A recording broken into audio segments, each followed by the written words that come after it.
এই দোয়াটা শিখে নেন, ইনশাআল্লাহ আপনার জীবনের সমস্ত সংকট কেটে যাবে।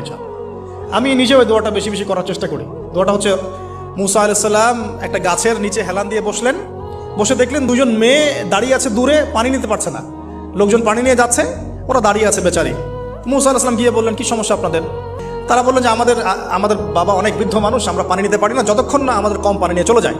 মুসা আলাইহিস সালাম তো একটু বললাম না, ফিজিক্যালি খুব স্ট্রং ছিলেন, থাকে না বডি বিল্ডার, সামনে গিয়ে কথা বলে সরো পানি দিতে দাও, তখন মানুষ একটু মূল্যায়ন করে না। তো মুসা আলাইহিস সালাম এভাবে পানি নিয়ে দিলেন এবং বাছুরদেরকে পানি পান করালেন, করিয়ে গাছের নিচে এসে বসে আছেন।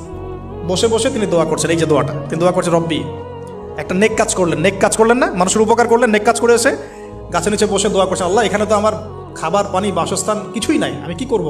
রব্বি ইন্নি লিমা আনজালতা ইলাইয়া মিন খায়রিন ফাকির, রব্বি ইন্নি লিমা আনজালতা ইলাইয়া মিন খায়রিন ফাকির।